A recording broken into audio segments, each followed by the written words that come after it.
NFL MVP recipients are part of an exclusive club. Not only did each of them prove to be the single best football player for a given season, but many of these guys are also Hall of Famers. Now, I know you all have a good idea of who the best ones are, but who's at the other end of the spectrum? Here's a look at the 10 worst NFL players who have won an MVP award. Matt Ryan. There's no questioning Ryan's consistently strong production. His numbers just might get him into the Hall of Fame, but we need to be real here. Other than his MVP winning season in 2016, when did you put Ryan in the class of elite quarterbacks? Everything came together for Ryan in 2016 when he completed 69.9% of his passes for 4,944 yards and 38 touchdowns against 7 interceptions. The Atlanta Falcons went all the way to Super Bowl 51, where they infamously blew a 25-point second-half lead to the New England Patriots. Ever since that Super Bowl meltdown, Ryan and the Falcons have been mired in mediocrity. He has struggled a bit with consistency ever since, and the lack of playoff success is going to affect his legacy a bit. He may be a Hall of Famer someday, but it's hard to compare him to all the other great quarterbacks who won this award. Cam Newton. Unless he manages to stay healthy and can regain his Pro Bowl form over the next few years, Newton probably won't get a call to Canton. Injuries unfortunately derailed his final 2 seasons with the Carolina Panthers. Otherwise, who knows what else he could have accomplished there. Nonetheless, Newton will go down as the best player in Panthers history.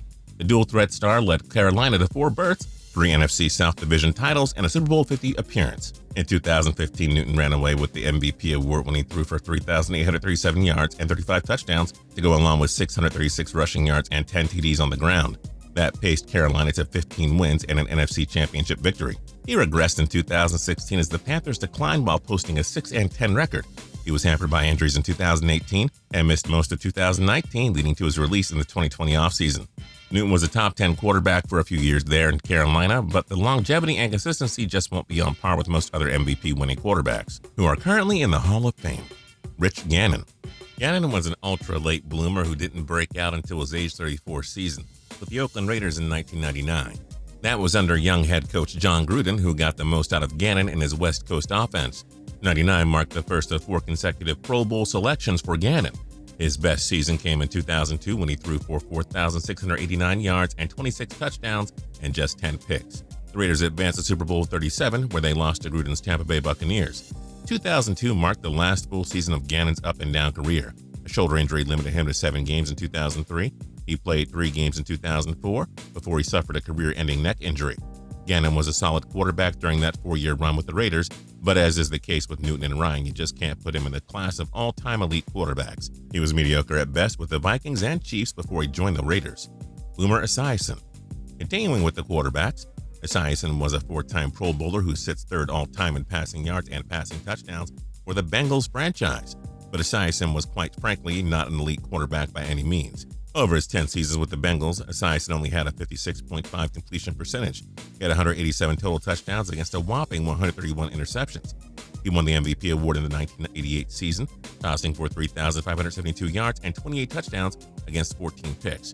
He also had a lot of help for his running game too, as Ickey Woods and James Brooks combined for 1,997 rushing yards and 23 TDs. That year, the Bengals went all the way to Super Bowl 23, where they once again fell to the 49ers. Esiason posted a similar statistical season in 1989, but his production dropped mightily from there. He started racking up the turnovers during his final years with the Bengals, and that pattern continued during his 4-year stint with the New York Jets. Esiason had some very good years, and he'll always have that MVP award on his resume. But when it comes to the totem pole of MVP winners, there's no doubt he's near the bottom of it, which is not such a bad thing when you think about it. Mark Mosley. He is the only special teams player in NFL history to win the MVP award. The 1982 NFL season consisted of only 9 games because of a player strike, thus opening the door for Mosley to make history. That year, Mosley made 20 of 21 field goal attempts for Washington. He also broke the record for most consecutive field goals made with 21. It was enough for Mosley to win the NFL MVP award. To be fair, kickers just weren't that accurate or reliable at the time. Mosley's precision was something almost unseen in those days, and Washington went on to beat the Miami Dolphins in the Super Bowl. Let's keep real. We're talking about a kicker winning the MVP. You just can't put Mosley up there with all the other MVP winners in NFL history. His career field goal percentage was a very poor 65.6, and he was only a 2-time Pro Bowler. He was no Adam Vinatieri. John Brody. Brody spent his entire 17-year career, which spanned from 57 to 73 with the 49ers. Simply put, he gave the San Fran fans something to watch even though they were rarely competitive during his career. Brody was one of the few true pocket passers of the 60s when the league slowly began to transition towards a more pass-heavy game. He, along with Unitas, Jurgensen, and Tarkenton, revolutionized the quarterback position that decade. Brody won the NFL MVP award in 1970 after accumulating 2,941 passing yards and 24 touchdowns against 10 interceptions. He led San Fran to the NFC Championship game, where they fell to the Dallas Cowboys. Brody put up some strong numbers and won several individual awards, but he did have more career interceptions than TDs, with 224 against 214, respectively. He went 74, 76, and 8 and only had 2 winning seasons as a starter in San Fran. So, he was a solid quarterback and all, but definitely not in that class of the best players to have won the MVP award. Bert Jones. Jones enjoyed some brief success for the Baltimore Colts in the post-Johnny Unitas era. He helped into the postseason 3 years in a row from 75 to 77, though they went one and done each time. Over that 3-year span, Jones went 31-11 as the Colts starter. In 76, he won Offensive Player of the Year and MVP honors after tossing a league-leading 3,104 passing yards and 24 touchdowns against 9 picks. But aside from that hot 3-year run, Jones was a fairly mediocre to average quarterback. His interception numbers were awfully high, and he only posted a completion percentage above 60% twice. The longevity just wasn't there either. He was the only main starting quarterback for 6 seasons. So yeah, Jones was a solid but never great quarterback. It all came together for him in 76. But we aren't talking about one of the all-time great QBs here, not even close. Larry Brown. Before you all get confused, this isn't 3-time Super Bowl champion cornerback Larry Brown of the Dallas Cowboys. Rather, we're talking about Larry Brown, the running back, who played for Washington from 1969 to 76. A knee injury unfortunately forced Brown to retire early after his age 29 season. He still pieced together a very solid career over those 8 NFL seasons. Brown was a 4-time Pro Bowler who led the NFL in rushing during the 1970 campaign. In 72, Brown won the MVP, Offensive Player of the Year, and NFC Player of the Year awards after rushing for 1,216 yards and 8 touchdowns. Brown also had 32 catches for 473 yards and 4 touchdowns. But even when he was healthy, Brown wasn't quite as dominant as other running backs in the 70s.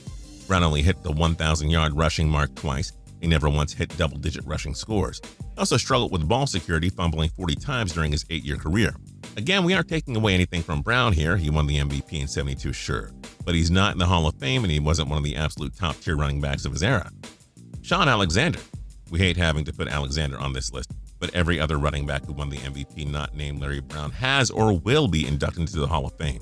As for Alexander, at this point it's safe to say that he won't. The former Seattle Seahawks superstar running back was one of the NFL's most dynamic offensive players from 2001 to 6.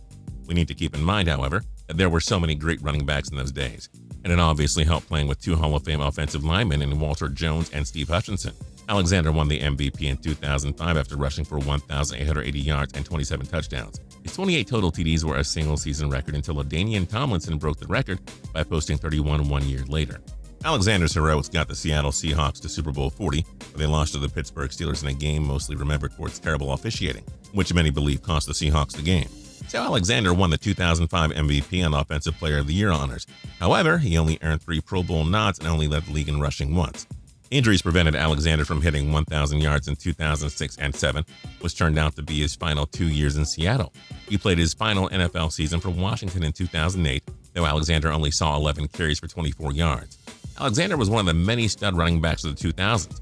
No doubt that he was a deserving MVP winner, but it's the lack of consistency and longevity that makes him one of the 10 worst MVP winners of all time.